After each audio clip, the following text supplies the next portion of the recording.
Magandang hapon din po, ma'am. Kumusta naman ang bawat isa? Mabuti po.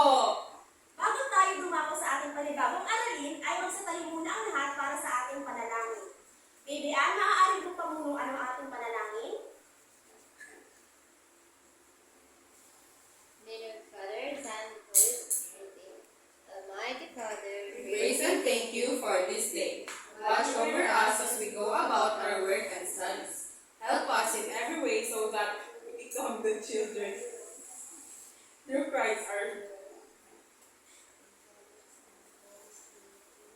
Bago kayo magsiupo, ay ayusin muna ang inyong mga upuan at pakihulog ng mga nabisan ng kalat sa paligid. Meron bang lumiban sa ating klase para sa araw na ito? Wala po. Mabuti kung gayon. Ngayon, bago tayo dumako sa ating panibagong aralin, ay magbalik-aral muna tayo.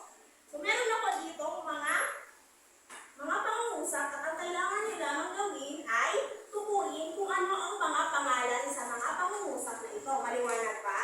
Opo. Maurice, Baby Ann, Kate, maaari po ba kayo pumunta sa unahan at salambuhitan ang mga pangalan sa Sarah?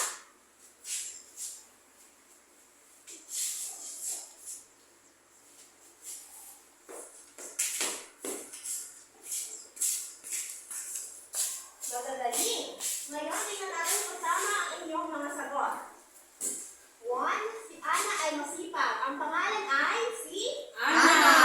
Very good. Ang pangalawa, ang lobo ay pula. Ang pangalan ay ang Lobo.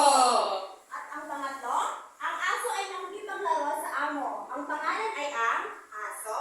Magagaling. Talagang may natutunan kayo sa ating nakaraang aralin.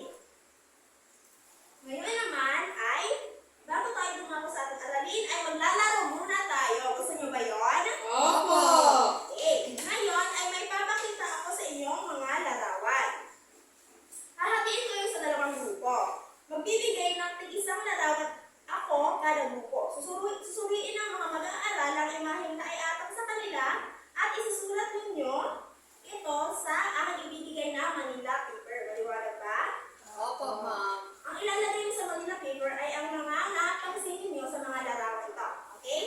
Pumunta na po ang mga representatives ng bawat grupo.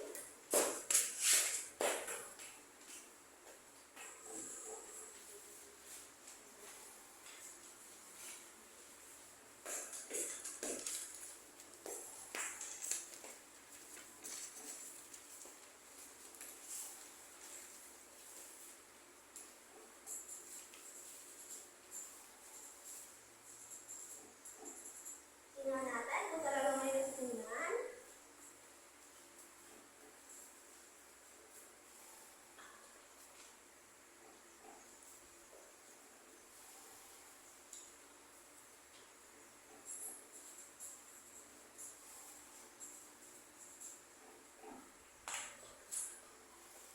Wow! Napakabibilis sumagot ng mga estudyanteng ito.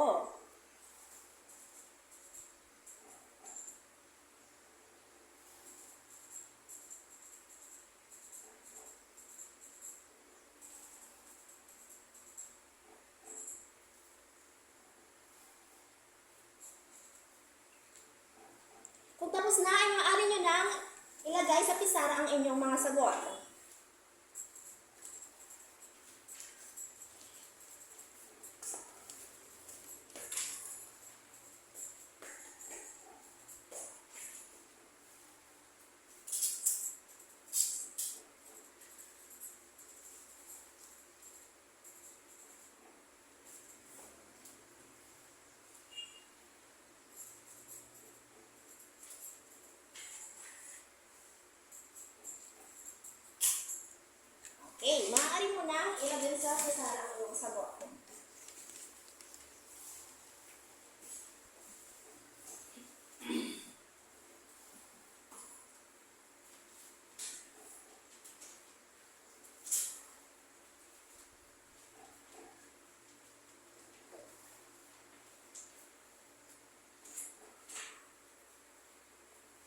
tingnan natin kung tama ang inyong mga sagot. Tingnan muna natin sa unang pangkat. Okay. Ang nakita nila, ang napansin nila sa larawan ay may nagtatanim. Tama. May natutulog. Magaling. At may malaki ang bunga ng isang mangga. Magaling. Napakagaling talaga ninyo magpagdala. Para naman sa ikalawang pangkat, ang una ay may pungit-pungit na mga papel sa dibdib. Tama. Magaling. Ikalawa, luma na ang mga libro. Tama. Pangatlo, siya ang may isip bata dito sa unahan. Tama. Magaling. Palakpakan ang inyong mga sarili. Very good. Ngayon naman ay para mas mapaghusay pa ninyo ang inyong husayan sa ating aralin ay tingnan ninyo ang ibaba ng inyong mga upuan. Ang ilalim. Okay. Kung mapapansin ninyo ay may mga jumbled letters dito na inyong bubuuin at dalawa ang mabubuo sa mga salitang inyong nakuha. Maaari itong maging pang-uri o hindi. Naiintindihan mo ba? Kung inyong natatandaan sa ating nakalaang aralin, ano nga ulit ang pang-uri? Ang pang-uri ay mga salitang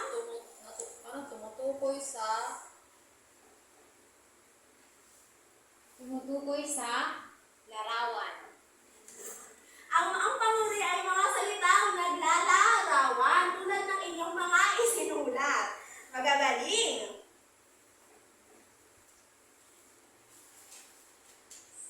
Nakabuo na po ba? Opo. Okay. Ngayon naman ay isulat ninyo dito sa term na ito kung ang inyong nabuo ba ay hindi pang-uri o pang-uri.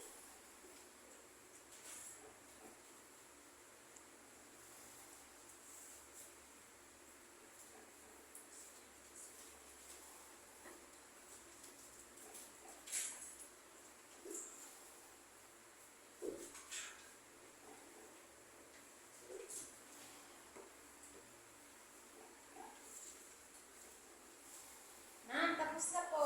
Maaari na pumunta sa unahan at isulat ang iyong mga sagot.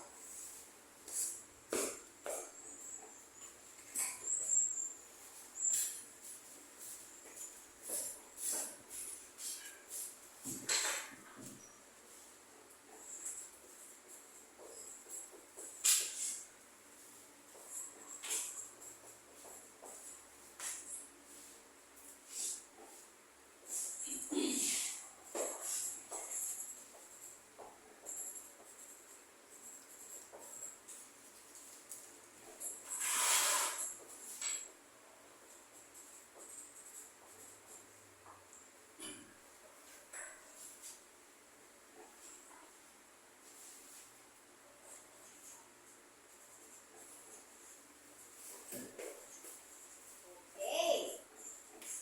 Malapit na matapos kayo. Okay, tingnan nga natin kung tama ang inyong mga sagot. Hindi pang-uri, may mga nabuong pang-uri. Sa hindi mga pang-uri, ang mga nabuo sa mga jumbled letters ay sapatos, bimbo at lupa. Magagaling. At sa pang-uri naman ay galit, malasayang masaya, balat, sibuyas at mataas. Magagaling ang mga bata dito. Palakpakan ang inyong mga sarili. Ano ang napansin ninyo sa mga sagot na galit, at pula? Ulit. Galit at pula. Galit. Galit at pula. Ito ay binubuo lamang ng mga salitang ugat. Wala siyang panlapi na tulad ng maganda. Naiintindihan po ba? Halimbawa naman, sa salitang masayang masaya, ilang beses inuulit ang salitang ugat? Dalawa po. Inuulit-ulit. Samantalang dito sa balat sibuyas ay may dalawang Salita. may dalawang salitang ugat. Ang ating aralin para sa araw na ito ay ang tungkol sa kayarian ng pang-uri. Ito ay payak, may lapi, inuulit, at tambalan.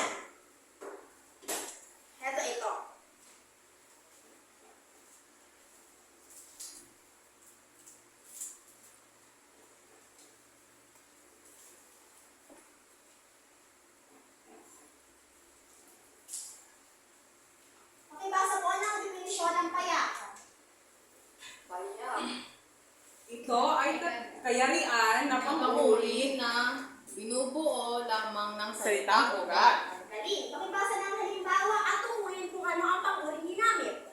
Puti ang kulay ng kanyang suot. Ano ang pang-uring Puti. ginamit? Tama. Inulit ba ang salitang ugat? Hindi po. Dahil ito ay payak na kayarian ng pang-uri. Ito naman ang ikalawang kayarian, ang may lapi. Pakibasa po. Ito ay binubuo ng salitang ugat at panlati. Si Rosa ay maganda. Ano ang pang-uring ginamit? Maganda. Tama. Maganda. Ano ang napansin mo sa pang-uring ito? May salitang ugat po tapos panlapi. Ano ang panlaping ginamit? Ma. Magaling. At ano ang salitang ugat? Ganda. Napakagaling ni Kate. Palakpakan ninyo siya. Ang ikatlo naman ay ang inuulit. Pakibasa po. Inuulit. Inuulit ang salitang ugat o parte nito. Sama-sama ay Sira-sira ang na ang kanyang kanyang sapatos. Okay, ano ang pang-uling ginamit? Sira-sira. Ano ang napansin ninyo? Ito po ay inuulit. Galing. At ang panghuling kayarian ay ang tambalan. Pakibasa. Tambalan. Ito ay binubuo ng dalawang salitang ugat. Taos-pusong nagpasalamat ang buong pamilya sa Panginoon. Okay, ano ang panghuling ginamit? Taos-puso. Okay, ano ang napansin ninyo sa tambalang kayarian ng panghuli? May dalawa pong magkaibang salita. Magaling! Tama ang inyong mga sagot. Ngayon naman, para makita na mas nahasa ang inyong talento sa tungkol sa panghuli, meron naman tayong isang gawain. So, meron ako ditong dalawang puno ng mangga. Ang una ay ang mga ugat nito ay may mga salitang ugat at ang mga sama nito ay mayroong mga panlati. Ang ikalawang puno na may puro salitang ugat na pagtatambalin upang makabuo ng tambalang panguli. Ngayon po siya. Ito ay may mga panlati.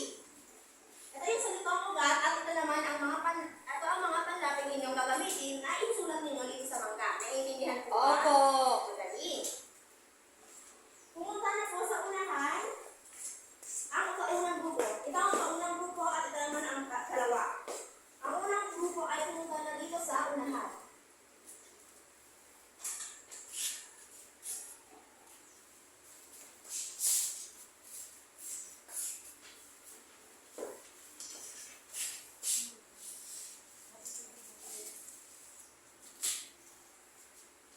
Dito na po.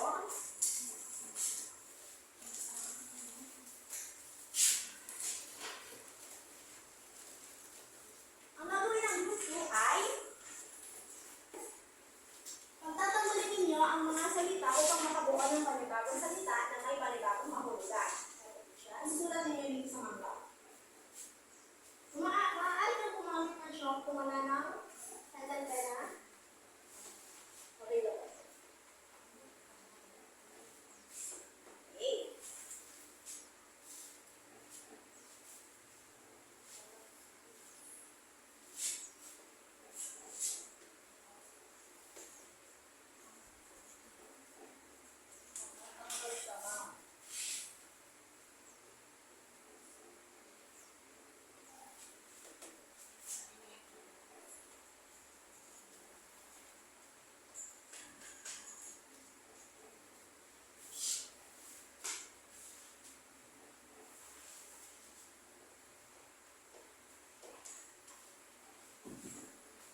Balikbayan at langad, pawong. Okay, magagaling.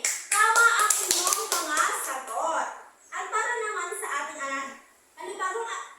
panibagong aktibidad, ay hahatiin ko muli kayo sa dalawang pangkat. Pila sa dalawang linya ang bawat miyembro dahil may persa na ang pagsasaguto. Sa unahan ay mayroong mga nakataob na mga salita ng payak at maaaring maging panlapit. May lapit, inuulit o tambalang mga salita ang bubuo. Kung pagtatambalin ang nakuha na larawan ay kailangan makagawa ng pares ng isang pangungusap gamit ito. Yung mabubuo ninyong pangungusap ay maaari nyo na lamang sagutin at ang pinakamaraming sasabing mga salita sa loob isusulat ng mga salita sa loob ng 3 minuto ang panalo. Okay. Pumunta na po dito ang bawat grupo.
Malapit na matapos ang lahat.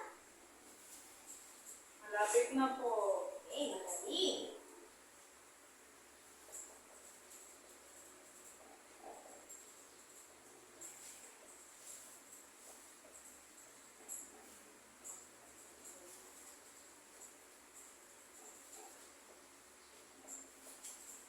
Tapos na ang dalawang pangkat. Tingnan ko nga kung tama ang iyong mga sagot. Araw, araw, tama. Tawa, palasawa, tawa-sawa. Mata, luma, luma. Okay, magaling. Tama ang lahat ng sagot ng pangkat 2.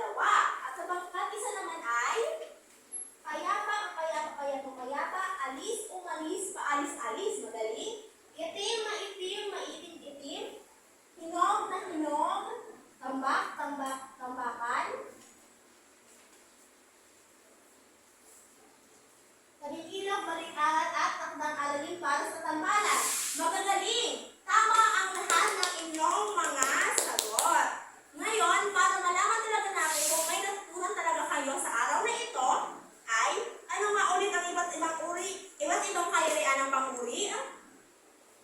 Payak, may lapi, inuulit, tambala. Magaling. Ano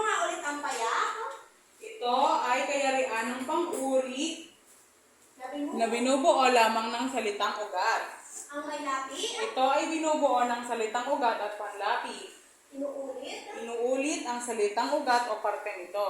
Ang palad. Ito ay binubuo ng dalawang salitang ugat. Magaling! Ngayon naman,